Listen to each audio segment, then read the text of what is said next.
Então, aqui continuando, né, fez a correção lá que estava errado. Então, pronto, são 5 carbonos, pente, né? No carbono 1, eu tenho uma ligação tripla e o infixo vai ser in, porque a ligação é tripla, e o sufixo vai ser o, porque é o hidrocarboneto, certo? Em algumas situações, você pode ver que nesse tipo de caso, quando o carbono 1 ele tem a ligação dupla ou tripla, eu não preciso colocar o número 1, tá? Ficaria só pente, aí você tiraria 1 e colocaria ino, ok? Então, finalizando a nomenclatura dos carbonos das cadeias normais, certo? Você, nessa situação aqui, quando eu só tenho ligações simples, semelhante aqui a essa estrutura, tu não precisa numerar os carbonos, quando a cadeia ela é normal, tá? Você vai só ver o prefixo, o infixo e o sufixo. Lembrando, quando tem uma cadeia fechada, tem que acrescentar a primeira palavra ciclo, certo? E quando a próxima palavra começar com H, no caso do ciclo, você vai ter que separar por um hífen.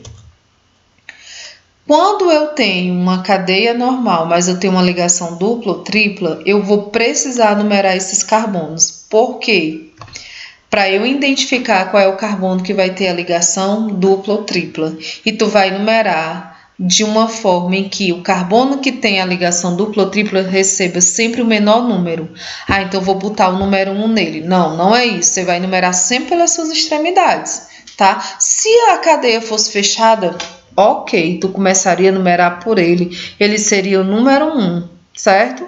Se por acaso aqui, ó, eu tivesse uma ligação dupla aqui, ele seria o número 1, sem dúvida. Mas quando a cadeia é aberta, tu vai numerar pelas extremidades, de uma forma em que o carbono que tem a ligação dupla ou tripla recebeu sempre o menor número, que foi o que aconteceu aqui. Numerei da direita para a esquerda para que esse carbono ficasse com o menor número. Aqui, da mesma forma, já que já foi da esquerda para a direita, para que esse carbono ficasse com o menor número e esse aqui. E aqui, né, impossível de não numerar da esquerda para a direita, porque o carbono aqui seria 1, porque ele ficaria com a menor numeração. Ok, gente? Então, entre letra e número, separa por um hífen, certo? Um traço, sei lá como vocês quiserem falar. E entre dois números eu separo por uma vírgula. Nas próximas aulas eu vou mostrar todas essas regras por escrita. Agora nós vamos ver a nomenclatura dos compostos de cadeia ramificada. Vai seguir a mesma situação, prefixo, infixo e o sufixo, certo? Número de carbono é o prefixo, o infixo é o tipo de ligação e o grupo funcional é o sufixo. Aí aqui eu coloquei novamente, né, o que é uma cadeia normal e ramificada. Normal quando eu só tenho carbonos primários e secundários, e ramificada é quando eu tenho pelo menos um carbono terciário ou quaternário. Nessa situação aqui, então, essa cadeia é ramificada. E agora que nós vamos aprender essa nomenclatura. Aí, assim, aqui existem várias regras. Hoje, nós vamos finalizar essa aula, eu vou apresentar apenas uma regra. Vamos finalizar a aula apresentando apenas uma regra, tá? E aí, nas aulas seguintes, eu vou apresentar as outras regras. Então, qual é a primeira regra? Quando a cadeia ela for ramificada, você precisa identificar a cadeia principal, certo? Aí tu tem cadeia principal e o que não faz parte da cadeia principal tu chama de ramificação, ok?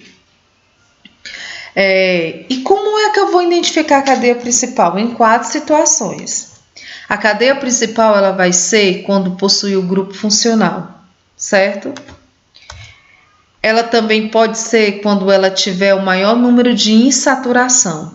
Por exemplo, como nós estamos vendo agora só hidrocarboneto, só carbono com hidrogênio e hidrogênio e carbono, essa sub-regra aqui, ela não vai ser válida para esse composto, porque eu não vou ter um grupo funcional do álcool, nem do aldeído, nem da acetona, como foi mostrado lá naquela tabela, tá? Então, tu tira essa daqui. Aí a segunda regra, quando tiver o maior número de insaturações, o que é insaturações? Quando eu tiver ligações duplas, ligações triplas, certo? Se na minha estrutura, a cadeia, eu tiver maior quantidade de ligações duplas ou triplas, ela vai ser a minha cadeia principal. Ou também quando ela englobar o maior número de ramificações, que é aquilo que não vai fazer parte da cadeia principal, ou quando possuir a sequência mais longa de carbonos ligados entre si, certo?